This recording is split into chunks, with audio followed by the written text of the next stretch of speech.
টানা কয়েকদিনের বৃষ্টিতে নোয়াখালীর কাঁচা বাজারে প্রায় সব ধরনের সবজির দাম বেড়েছে। সপ্তাহের ব্যবধানে অধিকাংশ সবজির দাম কেজিতে বেড়েছে 20 থেকে 50 টাকার মতো। বিক্রেতারা বলছেন যে বৃষ্টির কারণে সরবরাহ কমে যাওয়ায় দাম বৃদ্ধি হয়েছে। তবে আড়তদারদের দাবি যে ক্রেতা সংকটে নষ্ট হচ্ছে পণ্য। বৃষ্টিকে অজুহাত করে অতিরিক্ত দাম আদায়কারী খুচরা ব্যবসায়ীদের বিরুদ্ধে ব্যবস্থা নেওয়ার দাবি জানিয়েছেন ভোক্তারা। সিলন টি রপ্তানিতে শীর্ষে। আকাশ জুড়ে মেঘের ঘনঘটা আর টানা কয়েকদিনের বৃষ্টি, এর প্রভাব পড়েছে নোয়াখালীর কাঁচা বাজারে। সপ্তাহের ব্যবধানে বেড়েছে প্রায় সব ধরনের সবজির দাম। জেলার বিভিন্ন কাঁচা বাজার ঘুরে দেখা যায় সপ্তাহের ব্যবধানে অধিকাংশ সবজির দাম কেজিতে 20 থেকে 50 টাকা পর্যন্ত বেড়েছে। বেগুন, কাঁচামরিচ, শসা, বরবটি, পটল সবকিছুই এখন বিক্রি হচ্ছে চড়া দামে।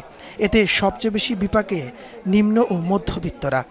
সরকার এগুলোর বিরুদ্ধে নজরদারি দিতে হবে, নাহলে আমরা যারা খুচরা মূল্য কিনি খাই আমাদের খুব অসুবিধা হইতেছে। 20 টাকা যেগুলো কিনছি আপনার 100 টাকা উপরে বা 60 টাকা 50 টাকা, সেগুলো এখন হচ্ছে 70 টাকা 80 টাকা 100 টাকা 500 টাকার নামাজ জানা কথা বুঝছেন, লেবার খরচ আছে, এখানে মাল এটা উঠে তুলে 100 টাকা লেবারের বিল আছে। বিক্রেতাদের দাবি টানা বৃষ্টিতে পাইকারিতে দাম বাড়ায় খুচরা বাজারেও এর প্রভাব পড়েছে। তবে ক্রেতাদের অভিযোগ বাজার তদারকি না থাকায় সুযোগ নিচ্ছেন খুচরা ব্যবসায়ীরা। কিনা হলে মোচের কেজি 60 টাকা, খুচরা বিক্রি করতে গেলে 120 টাকা। এটা একটা অজুহাত দেখায় বৃষ্টি বর্ষা। ছিল কেজি আপনার 120 টাকা 80 টাকা 90 টাকা ছিল, এখন তোমার কেজি 200 টাকা কেজি। সব মালের দাম এরকম বাড়তি। যশোর বা নওগাঁ অনেক বৃষ্টি হয়েছে, তো যার কারণে সবজি মার খেয়েছে, এ কারণে সবজির দাম এখন বাড়তি। তবে আড়তদাররা বলছেন ভিন্ন কথা। তাদের দাবি বৃষ্টির কারণে ক্রেতা না থাকায় লোকসানে পণ্য বিক্রি করতে বাধ্য হচ্ছেন তারা। আমরা পাইকারি মাল বেশি, কাস্টমার নাই।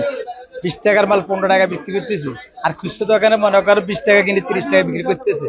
স্থানীয় প্রশাসনও বলছে পাইকারি বাজারের দাম আগের মতোই রয়েছে। খুচরা বাজারে যেন দাম না বাড়ে সেজন্য তদারকি বাড়ানো হবে। পাইকারি যে বাজার, সেই বাজারে কিন্তু দ্রব্যমূল্যের দাম স্থিতিশীল আছে, বরঞ্চ স্বাভাবিক সময়ের চেয়ে এখন দাম কিছুটা কম আছে। কিন্তু খুচরা বিক্রেতারা এই চলমান দুর্যোগপূর্ণ আবহাওয়ার দোহাই দিয়ে তারা ক্রেতাদের কাছ থেকে অধিক মূল্যে দ্রব্য বিক্রি করছে। আমরা আগামীকাল থেকে মাঠে অ্যাক্টিভ থাকব। আশা করি জনগণের এই ভোগান্তি অব্যাহতভাবে থাকবে না। নিত্য প্রয়োজনীয় পণ্যের বাজারে স্বস্তি ফেরাতে প্রশাসনের নিয়মিত ও কঠোর নজরদারি চান সাধারণ ক্রেতারা। তাপস সরকার, যমুনা নিউজ।